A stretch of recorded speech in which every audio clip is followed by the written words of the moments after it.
I just started geeking out so much on the ingredients and the functionality. I actually had gone back to school just to brush up, and I was taking some chemistry classes, some biochemistry, some anatomy and physiology. I never wanted to become a chemist. I didn't think that that was my path, but I just, how my brain works, I want to understand as much as I can because I'm constantly learning. So by going back to school and understanding some organic compounds, then some of the ingredients started to make more sense to me. And then I'd say, oh, this is why they're always paired together. Okay, this is in cosmetic chemistry how this is working. So I wanted just enough information to get me into a little bit of trouble or to be a headache to some of the chemists. But when I was going through that, my natural progression is, ooh, I would like to try this as well. Like, and seeing on the backside of how large manufacturers worked and being in the shoes of stylist advocate, educator, and product development, I started to notice that there was a ton of white space. You can never make everyone happy, but I was seeing that the white space was a lot larger back when I was starting to think about product development and what somebody could do on their own essentially. Hello, I'm Mike Ryan. I'm the Chief Networking Officer at PIMS, and welcome to our second season of Minutes with Mike. Now in my 33rd year at PIMS, I've had the privilege of partnering with companies both large and small, supporting their PR and marketing through customized fulfillment and distribution that delivers measurable impact on their brand perception, boosts positive affinity, and fuels their overall brand performance. And throughout my career, I've had the chance to work alongside many talented folks. This is their story. On this show, we'll sit down with some of the world's top marketing and business thought leaders to learn more about their success, how they got there, how marketing helped them achieve their goals, what strategies they used, and what inspires them. Please join me on this journey as we learn from those who are changing the way we think about business. So sit back, enjoy. You're listening to Minutes with Mike. Hello, everybody. Welcome to the new episode of Minutes with Mike. Today, my very special guest, Devin Graciano, the founding partner of Goldie Locks. Hello, Devin. Hi, Mike. So good to be here. I'm so happy to have this conversation. Yeah, very excited to have you today. We're old friends and we're just getting reacquainted. Leading up to this interview, I always try to figure out what's going to be my lead-in question. And I have some very cool story to tell you, but I'm going to wait to the perfect time to drop it in there. So I'm going to sort of throw it back on you. So you wear many hats, right? You are, along with being a mother, you're a stylist, you're an educator, you're a founder. What hat do you like to be known most for? Like who are you? Who am I? Great question. Other than being a mom, when I'm wearing my work hat, I like to be known as part of the team. I really do believe in just showing up wherever is needed, what and however I can best serve the brand and our community. I show up that way. So really interesting. I don't really go by labels in a day to day, but I'm just there to get the job done and make sure that we're doing a good job at it. I always find that, in my pre-production, I always try to see if there's any videos or audio because it's watching my guests on other podcasts or watching them sort of on videos, you really kind of get to know the nuances of them. And I found some really cool, there was a lot, but I found one really cool video, which I think from 10 or 15 years ago. And you were a stylist and you're sort of behind the chair and you're walking through people, not only the product that you're using, but how you're styling their hair. And you were doing it so well. I was like, I feel like I've seen this a million times before, but like she's doing it just so well. Like it's like new to me. How did you get started with that whole thing? That is so funny. That's the nerd in me. And if I could go back and say, what am I most known for when people really know me, I'm a nerd and I love it. I'll tell you what, I'm a generational hairstylist. Both of my parents do hair. And my dad was actually in his era was a complete superstar. Like he was a rock star. And so when I was born into the family and saw what he did on a day-to-day basis, I remember I was at my grandma's house and I went into the cold room that nobody would go into. And I opened up the closet and I just saw a ton of trophies and magazine and newspaper articles and a photo album. And I opened it up and no one knew I was in there. And I was just sitting in the corner and flipping through pages of hair in a way I've never seen before. Of course, I'm a kid. So what have I been exposed to? But I was just so blown away. So I go out into the kitchen and I go, "Dad, is this you?" Like, he had won all these awards, like, the closet was just, like, you could have thought it was a shrine, but it was just all organized and just gorgeous. So I go, "Oh my gosh, this is incredible." And I that was my earliest memory of going, "Oh my gosh, this isn't normal. I need to know how to get into like, I need to see more of this." So it started really young, and then, you get a little bit older, "Hey, can I make a few bucks?" And it's, "We'll go to the salon and sweep up some hair." Yeah. So, I was just constantly exposed to the industry and into the hair world. When I was 13, I asked my dad if he could take me to a hair show in Vegas. And before it wasn't just like your packaging, like that's where brands really showed up. And it was a really big, like they were people to admire on stage, and you would see the fabulous models and all the things that they would do with the hair. And I remember when I was 13, he said, "Okay, let's go." And I walked through that show and I saw my first, I believe it was Tony and Guy. It was one of the ones that helped pave the way in hairdressing. And I just stood at the foot of that stage and I go, "I want to do that one day." And there was no turning back. That was it.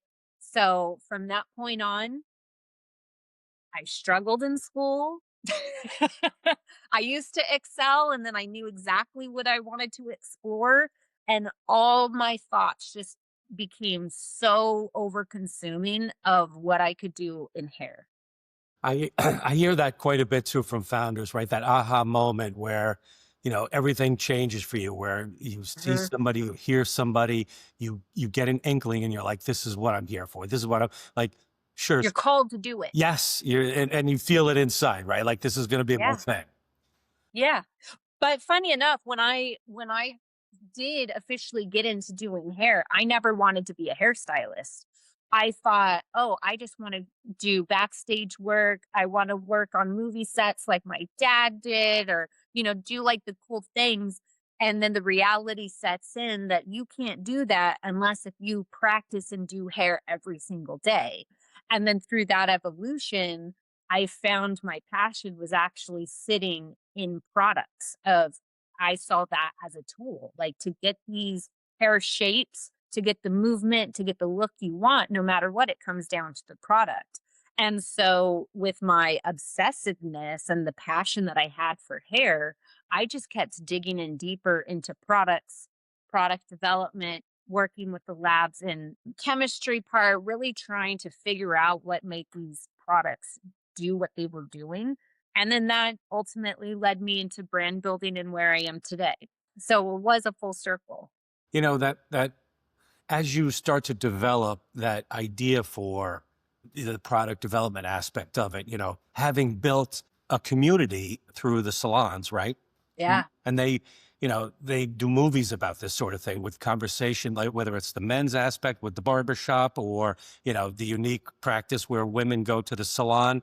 Of course, they're getting their hair done, but it's also an entire community built around a conversation, built around a friendship, built around sharing ideas and exchanging what works and what doesn't work. And, that stuff's crap and this stuff's great. And this is too expensive and this is too cheap, that sort of thing.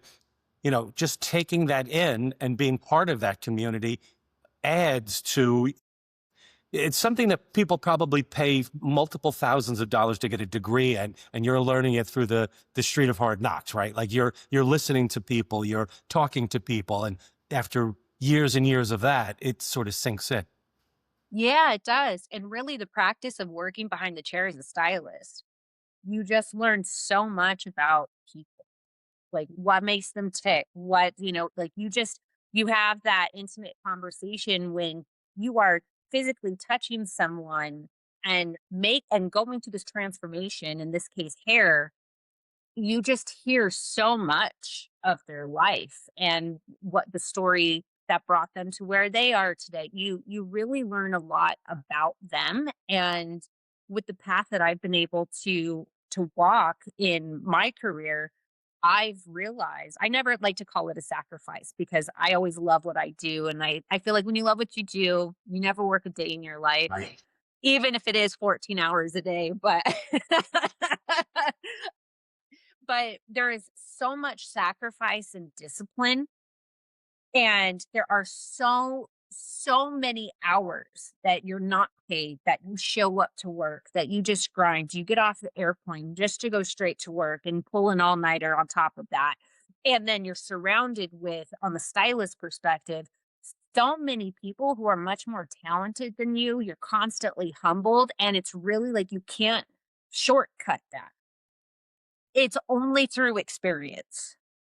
That's a really good point too. And again, one thing that that's unique to founders, right? Like you get over that hump of I need to do the be all and know all. I have to know every aspect of this. And you surround yourself with people that are more knowledgeable about this than you, do this Yep. better than you, because through that, the success is not going to unfold by itself. You need to get this sort of teamwork going in order to adapt and move to the next step.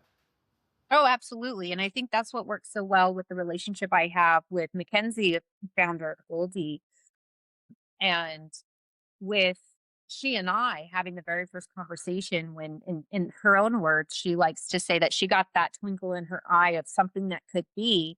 And when she and I first got together, of ideating what could this brand be and look like and fit all of the things, what's really great about how we work together is that perspective and being able to, for me, I have so much of that experience, real world. Here's what the stylists are going through. And then she has a fresh perspective through her journey and when she became a hairdresser. So for us to come together and fill in those gaps, it's never this push and pull of me, I need this. It's you can't.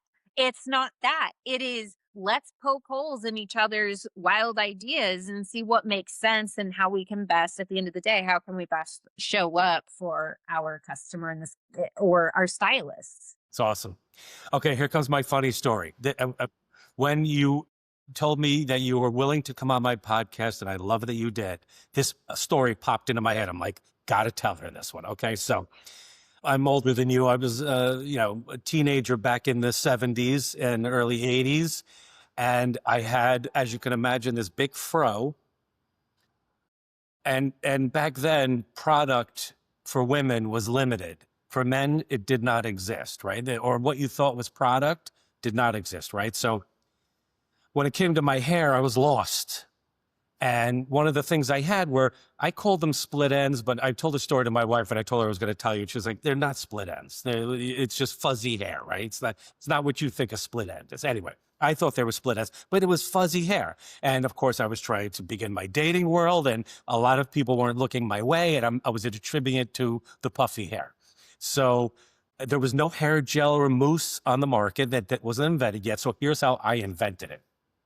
I figured out that if I took like just a few drops of hand soap, and my father was a product of the 50s where men would slick back their hair with the comb, and he had this thing called Vitalis, which was like an oily, thing that men would put in their hair to slick it back. Now, I couldn't put that in, but I would do the soap and a couple of drops of that and mash it up in my hand and then run it through my fingers. And for some reason, it dulled those split ends. And it was obscene because it gave me the sheen that I had to always pretend like, Yeah.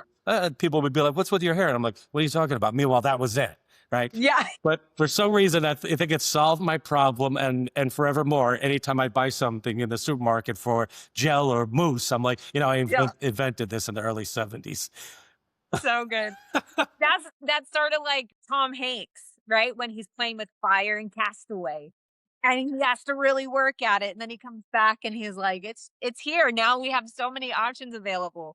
That's really resourceful, though. Picturing that as the world of product development, like someone has an idea, they have a problem, they have an idea, and they systematically work through that idea to solve the problem. That's it. Wow. Well, back in the day, this is a story told through my dad, but, they used to even play with gear to help set the hair because of the stickiness that it would leave behind. So, you get what you get to try to, to get the look you want. But good for you. So you had what we call frizz. And Yes, if you had any natural texture and you combed it through, it would just get bigger. and that became very in vogue. Like I missed that part of it being cool because I was fighting Yeah, with it for so long. Oh my God, I could tell that story for that. So that's really cool. Goldilocks has been absolutely killing it. Congratulations to both you guys and the whole team Thank there. you. It's selling, I think I read online at 7 times sales of growth in the first year. So well done, both on the product development front, the business development front, and the marketing end of things. Things couldn't just be better. Thank you. But let's go back a little bit because you opened up some other things prior to Goldilocks, which kind of helped you evolve in that world. Talk to me a little bit about your first beginnings in that world. So the beginnings of brand development and product development really came from my love and obsession in what's making these products work. So while I was working with large manufacturers, I just became, again, this is my nerd. I'm wearing my nerd hat. I just started geeking out so much on the ingredients and the functionality. I actually had gone back to school just to brush up on, now I wanted to go to school. and and I was taking some chemistry classes, some biochemistry, some anatomy and physiology. I never wanted to become a chemist. I didn't think that that was my path, but I just, how my brain works, I want to understand as much as I can because I'm constantly learning. So by going back to school and understanding some organic compounds, then some of the ingredients started to make more sense to me. And then I'd say, oh, this is why they're always paired together. Okay, this is in cosmetic chemistry how this is working. So I wanted just enough information to get me into a little bit of trouble or to be a headache to some of the chemists. But when I was going through that, my natural progression is, ooh, I would like to try this as well. Like, and seeing on the backside of how large manufacturers worked and being in the shoes of stylist advocate, educator, and product development, I started to notice that there was a ton of white space and there were brands that were you can never make everyone happy, but I was seeing that the white space was a lot larger back when I was starting to think about product development and what somebody could do on their own essentially. And so I ended up meeting a wonderful woman who owns a manufacturing lab and happened to have similar relationships with some of the brands that I have worked with based off of formulating their products. And she just sort of took me under her wing and she was the one who was like, if you ever want to explore this a little bit deeper, just let me know. And really leaning on my family and just I sat on the idea of building a brand or creating a brand myself because nobody wants to fail. Right. And I'm a Virgo, so everything I feel like has to be perfect or close to it. So I really sat with it myself and try to poke all the holes in my ideas that I could until one day I just kind of snuck it out of my mouth and I go, what if? What if I just give this a go? Yeah. And my husband, my parents, they're just like, just go. You'll never know unless if you try. So I just put those pieces together and created a brand. And a lot of people helped me along the way. I reached out to industry friends. They invited me to conferences that opened doors to my biggest POs I've ever had. And it was really scrappy and it was just me. And I would always use the email when we review, when we look at this. And I remember one time had even called up one of my friends because I got some interest with like Nordstrom and bigger companies interested in the brand. And I had called up one of my friends. I was like, "Hey, I'm gonna have this meeting, but it's only me. Could you just stand in and like be on this meeting with me so it looks like there's more people?" That's awesome. It just I had a really good support system to get me through that first barrier, but I wasn't scared to stay up late, not sleep, put in the work, put like the sacrifices to get there because I believed in myself once I put my mind to it that if I fail, it's just because it wasn't meant to be, not because I didn't put in enough work. And from that point, it opened doors to help other female founders. It's opened doors to work with other large brands. And of course, now we have Goldilocks that's just really taking off. And I do believe that the success with Goldilocks, it's the partnership. It's what Mackenzie and I have together. It's the ideation. It is all the experience and all the relationships I've built over the years. And you combine it all into a pot and you get something really special.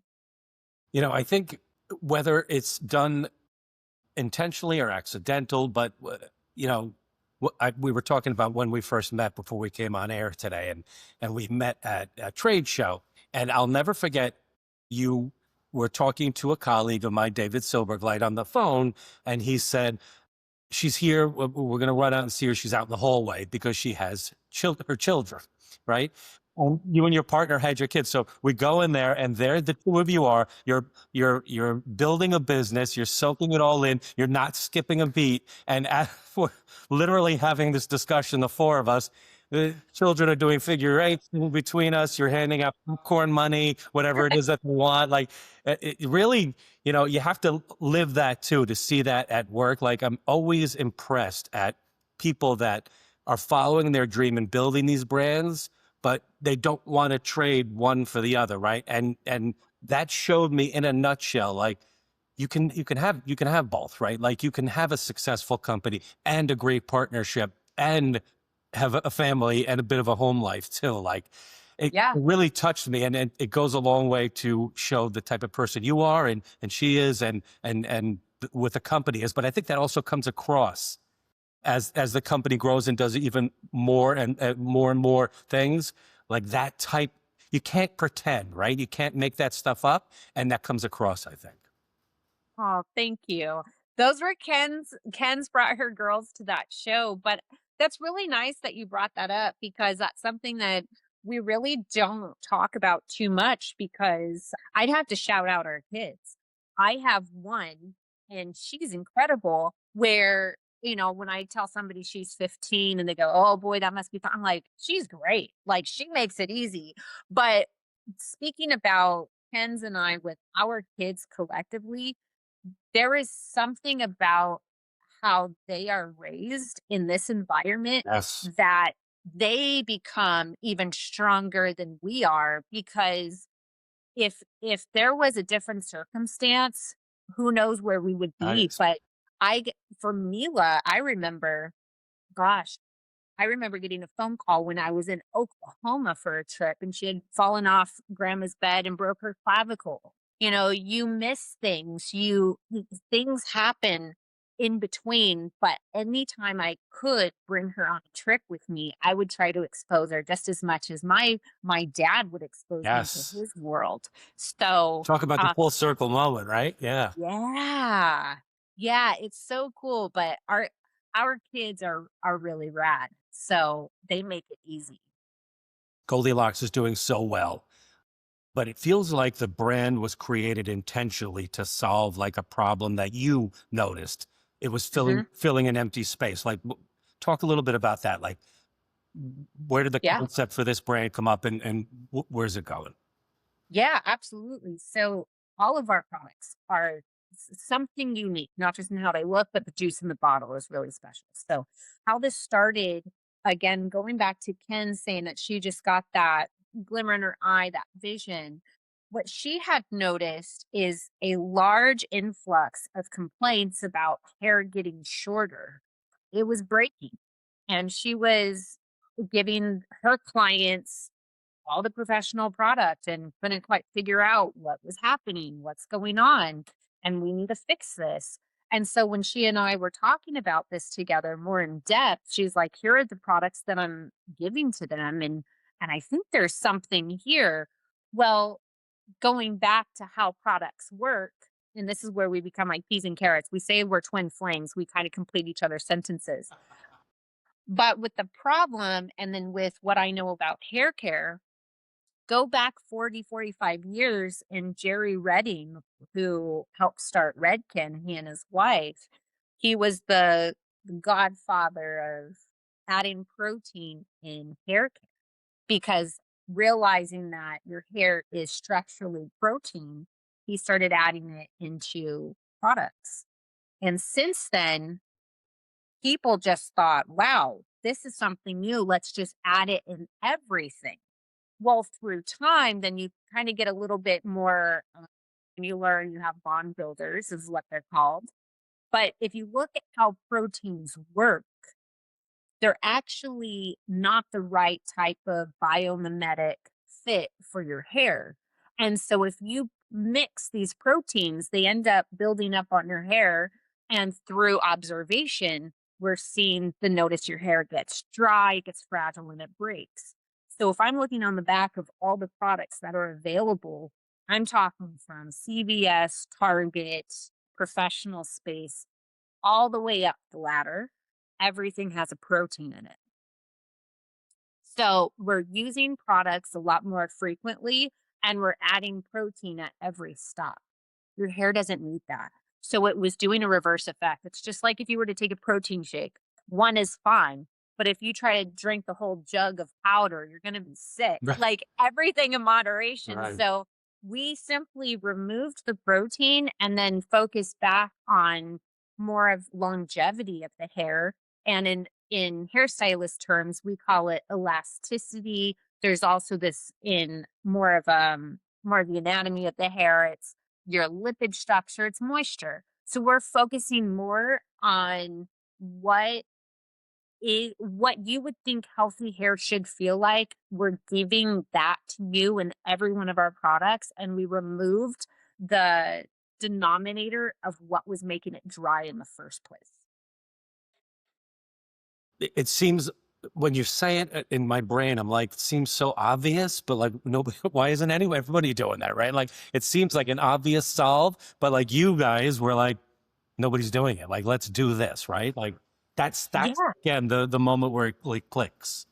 Well, and I think this also speaks to us being hairstylists. Yes, yes. And so when you're in a boardroom or if you're on deadlines and you're on a marketing team and all you're reporting on are bond builders, repair, you're like, how do we repair the hair?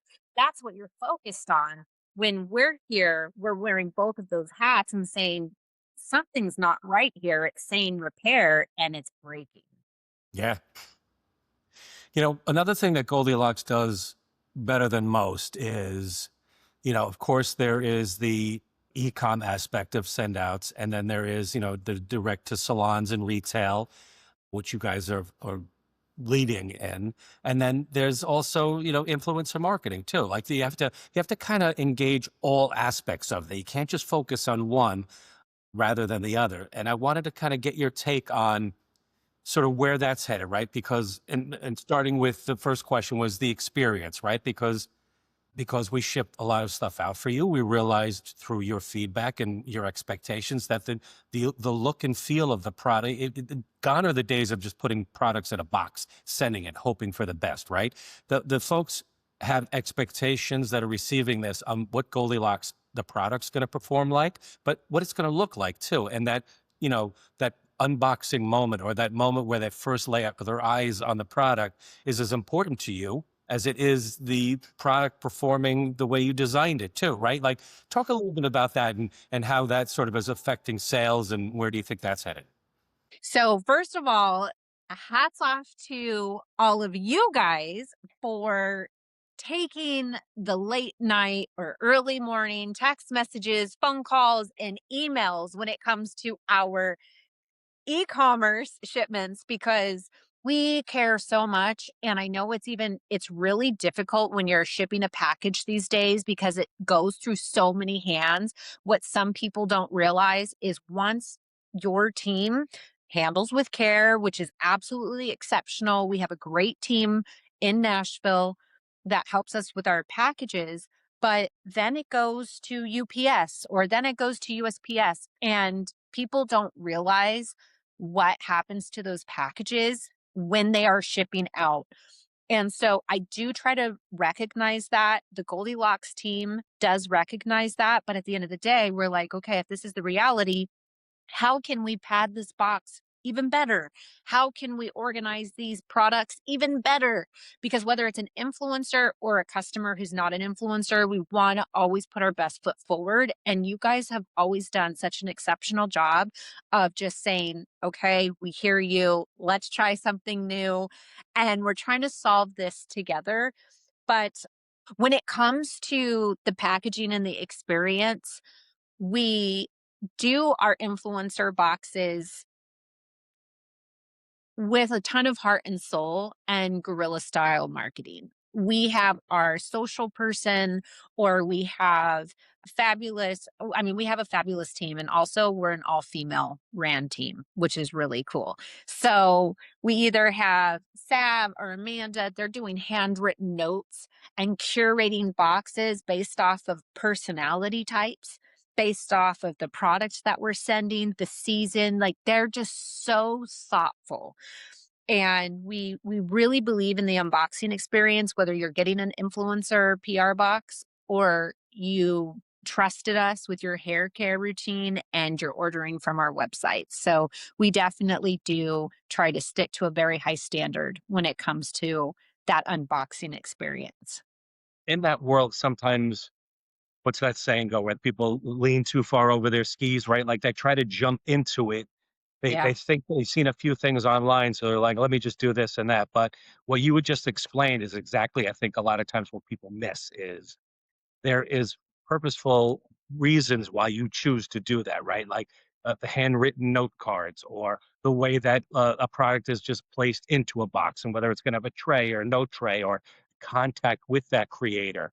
Those all make a big difference. Like it's all, again, it's all part of that package. It's not just about sending it out and you think it looks nice. It's all part of that package. Yeah, it's just we're a drop in the ocean. What's if we just sent a product in a box? It's just I and nowadays too with budgets like for Goldilocks, what also makes us unique is it's a completely bootstrapped business. We have no outside capital in Goldilocks. Whereas you look at these big brands with really big booths and big PR boxes and everything, and you're just like, well, that would be fun if you had an extra $50 million, Right, right. raise. But for us, it's always been customer experience driven. So for the first couple of years, I was doing the customer service myself. And I just have this mentality of I need to show up how Nordstrom used to show up. There was this old, I don't know if it was an old wives' tale, but how they would say, you could return a tire at Nordstrom and they would figure out how to take care of you. And it's like, I wanted that to set the tone of who we are inside of Goldilocks. And it's just really amazing that our entire team reflects that. And we truly believe in all the discussions, in all the boxes, in the notes, in our daily conversations. It starts within. If we are rotten, if we have resentment, if we are having anything else other than this service led mentality for others, it will bleed out from the inside. So everyone really takes their own accountability to be able to show up for one another and for the people that we get to gift our products to. I wanted to ask you too about the creators themselves. So how do you, some folks are like really just data driven on, what the numbers are saying about engaging micro creators, and then there's the folks that are, like you said, that have the big budgets that can pay the Kardashians or whoever it is that Yeah. wants $1 million a minute. What's your feedback on that? When you engage an influencer, or I'm sure there's many creators that reach out to you wanting to be your, Yeah. focus and showcase your brand experience. How do you feel about that as a founder? Like, what direction do you want to take that? There's a mix. So there is, when we're looking at creators, I personally believe that if we could align with a creator or an influencer that has a, they are not even considered an influencer. They may have 1,000 followers and genuinely love the brand and they have a good camera appeal. That may go a lot further than reaching out and paying for somebody who has 500,000 followers and you just become the next ad in their post. There is something where a small community where you can actually have a conversation, that creator can have a conversation with their audience. It might be family, friends, they may have been popular. That goes a lot further for us than just always thinking big and visibility. From a brand perspective, you need a mix of both because we know who our customer is. We're not trying to go outside of who our customer is. We know exactly who she is, who they are. But when you have somebody with more followers or credibility and you have the opportunity to work with them, it does something for the people we're trying to reach. When we're trying to grow the brand, we put more emphasis on micro or nano creators. But before we even tapped into that, which I will tell you, we just hired somebody like 3 weeks ago for this department because prior to that, they were all organic outreach. Every post that you have seen with Goldie and when we're sending boxes, that's been a community we've built without having a formal role and putting too much energy in cold outreach. Ahead of the curve on that one too. You know, I always ask this question about technologies, AI, and next steps for that. I'm especially curious on your take because you've really built your professional world on, you were in the trenches, you're speaking from experience. It's sort of this no BS, conversation that when somebody talks to you about your products and what you've done and what you've succeeded and failed at to create those, it's coming from a place of knowledge, right? So that comes across too. And I think some of the feedback I get from people on the podcast is, with the AI, there's definitely a place for that in my business, but I don't know how quickly it's going to take control of my outreach or, instead of writing those handwritten note cards, just sort of a quick follow-up email that I'll design it to create and do. Yes, of course, there's a place for that. Yes, of course, anybody that's in our world takes advantage of that where they can. But like, what is your take on that? Like, do you Love it. envision do you? Can't wait until Neuralink is available. I wanna go get that into my I tell my husband, I'm like, "I can't wait That's to be coming. part of the Matrix." Yeah. I love AI. So, how I pose it with the team, because these are really great points that you brought up. How I pose it to the team is I want everyone to embrace AI and not just a simple ask question answer. I think of it as, guess what? You just got yourself an assistant. Guess what? You can now outreach to 1,000 people, but the 12 that come back to you, you're writing that note and you're Yes. building it. So I believe there is such a huge use for AI if we do it with intention. So, like, I have many tabs. I'm sure a lot of people listening know what I mean. When you have 12 tabs on your computer, you're getting pulled in multiple ways and directions. And I just need to write an email because it's fresh in my mind, but I'm also over here. I'm actually talking to my computer while I'm multitasking because I know exactly what I want to say, but maybe the time to format that email is just it's adding to the day. I won't do that for every single email, but and I won't let AI write my email. Yes. You know what I mean? I won't let it. I'm not simple. I won't say write me an email about. No, I tell it what I need to say, and then short form it for me. So there are many use cases where AI, I'm a huge advocate for, as long as it means that it makes more time for us to show up on a personal level for who we're serving. So perfectly said. Love it. Devin Graciano, this has been so fabulous, and Goldilocks is doing so fantastic. Congratulations on that. I can't wait to see what's next. And thank you so much for your time. No, thank you. This was fun. I enjoyed speaking with you, and let's do it again. You're listening to Minutes with Mike.